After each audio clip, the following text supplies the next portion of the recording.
Naannoo Afaritti hambaan ilkaan namaa waggaa miiliyoona 2.8 lakkoofsisee argamu qorannoon argate mul'iseeti jira. Paartileen mormitoota Tigraay marii komishinii marii biyyaalessaa Tigraay keessatti gaggeeffamaa jiru marii hiika hin qabne jechuudhaan qeeqaniiti jiran.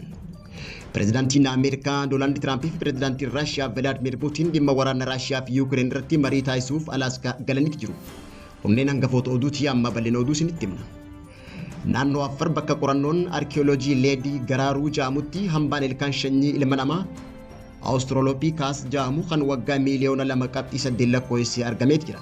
Tootni qorattoota yuunivarsiitii bulchiinsa Ariizoonaa hambaa ilkaan 13 kan argate yoo ta'u, gareen kun waa'ee seenaa bara ilmi namaa suutaan jijjiiramaa ture ja'amu kan yeroo dheeraa fudhachuun isaa gabaafame qorachuuf odeeffannoo walitti qabu gabaasni Reuters ibsee jira.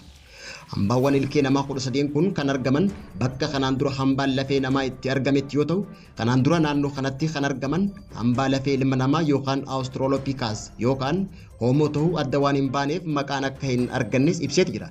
Yuunivarsiitii Naavaadaatti paaliyoantiroopooloojiistii akkasumas barruu neechar irratti bu'aan qorannoo maxxanfamee kan dursee gaggeessee qoratan Biiriyaan Vilmoor argannoon kun seenaa suuta ilmi namaa dhalootaa fi baroota keessa jijjiiramaa dhufee ta'ee garuu kan nama tokko qofa akka hin taane agarsiistuu guddaadha jedha.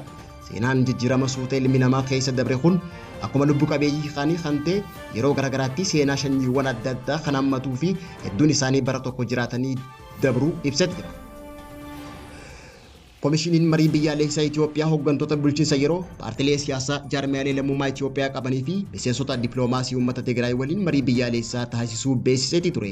Haa ta'uutii malee paartileen siyaasaa mormitoota naannicha keessa sosso'an mariin bu'a qabeessa ta'e hin taasifamne jechuudhaan ibsa komishinichaa kuffisaniiti jiran. Dhimmoota siyaasaa furmaata hin arganne adeemsa marii kanarratti shakkii guddaa akka qaban ibsaniiti jiran.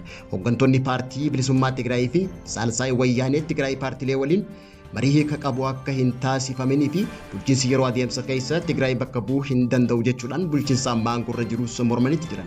Durataan paartii bilisummaa Tigraay Dajannoo akka jedhutti uummanni Tigraay ammallee dhimmoota siyaasaa barbaachisoo ta'an kan hin hiikamne qaba. Mariin kun hanga sirni mootummaa guutumaan guututti deebi'utti itti fufuu hin danda'u jechuudhaan mormeeti jira. Adeemsi akkanaa kamuu mootummaa uummata Tigraay bakka bu'ee fi uummataaf dubbatuun raawwatamuu qaba jechuudhaanis qeeqeeti jira. Doonaald Tiraamp fi Vilaadimir Puutiin waraana Yuukireenii fi Raashiyaa xumura akka argatu marii taasisuuf Alaaskaa kan ga'an yoo ta'u, taajabdoonni tokko garuu pireezidaantiin Raashiyaa nagaa buusuuf fedhii akka hin qabne sodaa jiru qabaachuu ibsaniiti jiran. Raashiyaan yeroo hin murtoofne lolaaf qophaa'uun isii madaaluun Puutiin meeshaa waraanaa fi humna namaatiin Yuukireen caaluu akka danda'u amanuu himaniiti jiran.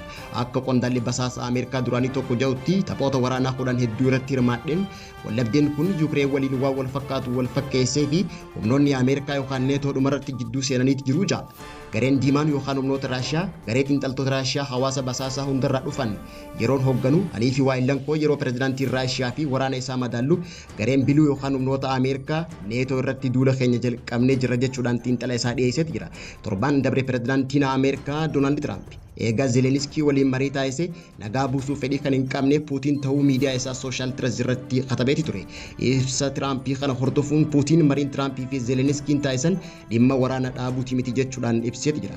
Haa ta'uutii malee hooggantoonni lameen marii dhimma xumura waraanaa Yuukireenii fi Raashiyaa irratti mari'achuudhaaf guyyaa irraa Ameerikaa magaalaa Alaaskaa galaniiti jiru.